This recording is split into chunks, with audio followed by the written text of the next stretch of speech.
is holding a commemoration ceremony in honor of the 34 miners who were killed by police at Marikana. This was one of the deadliest wage strikes since apartheid. Now, tomorrow will mark 6 years since that fateful day. Our reporter Zikhona Tshona joins us live from the Lonmin Conference Center in Mooinooi. Zikhona, good morning to you. So, this particular ceremony is being held to commemorate the 34 miners who were killed on the 16th of August.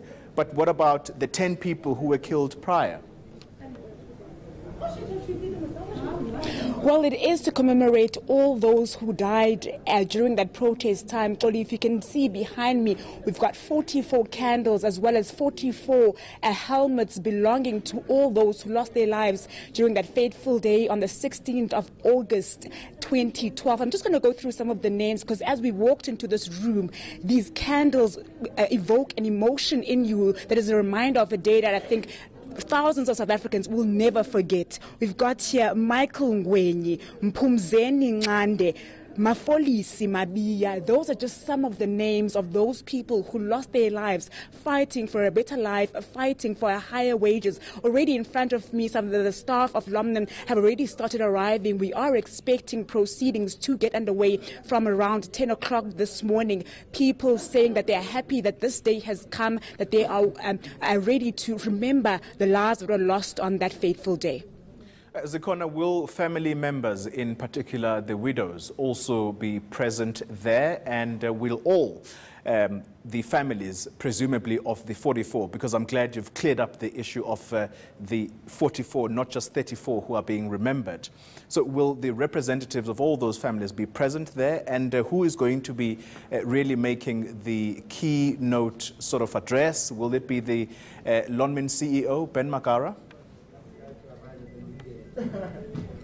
So as far as we know, Lonmin has said to us that it has extended an invitation to the family members of those who lost their lives on that day, but they're not certain yet as to where the family members will be coming out here to this commemoration ceremony. As far as we know, Ben Magara will be the official keynote speaker at this event. If I can just speak to you briefly, Xoli, about the impact that this day has had on many South Africans. I was speaking to Tando, who's a journalist, a camera woman who covered the Marikana massacre as well as the days leading up to that in terms of the strike. And she was mentioning to me along the way that this is an event that has never escaped her mind. She has never, prior to the Marikana strike as well as post that, covered anything like it. She said she'll never forget the bodies that she saw. Those are things that have remained in her mind. So certainly we expect the ceremony to be very heavy on people. I saw Zikhona Tshona coming out here, rehearsing, calling on the ancestors to come and be with us during this ceremony. So people really will be opening up a lot of emotions that were evoked by the memory of that day. I'm seeing on chairs as well, people will be given an opportunity to come and light these candles at some point in the program. We are expecting also a choir as well as a praise singer in the name of Zikhona Tshona to come and render a performance to the people that will be gathered here in memory of those 44 people who lost their lives during that Marikana massacre.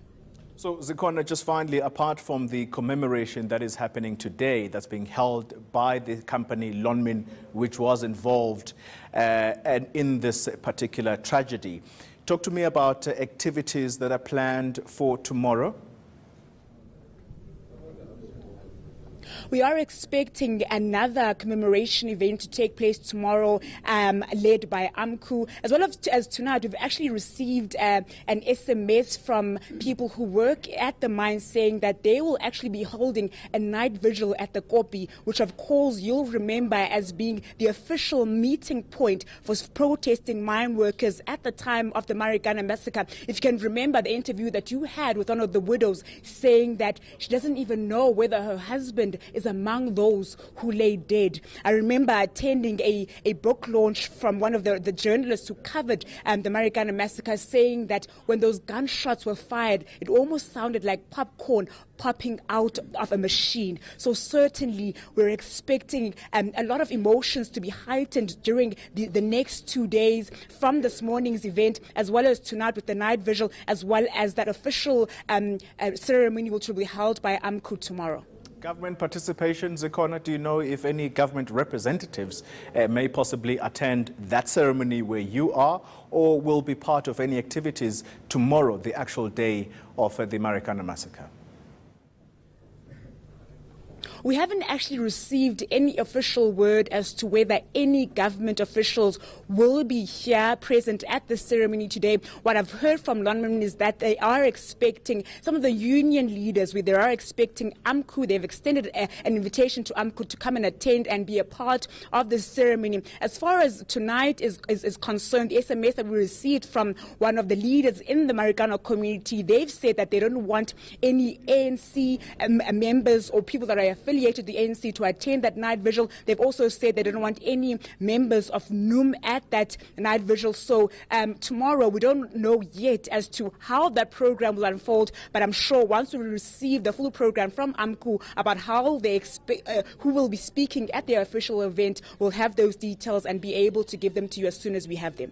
All right. Thank you very much for that update, Zikhona Tshona, watching that particular commemoration ceremony that is being held at the Lonmin offices in Mooinooi, that's close to Marikana.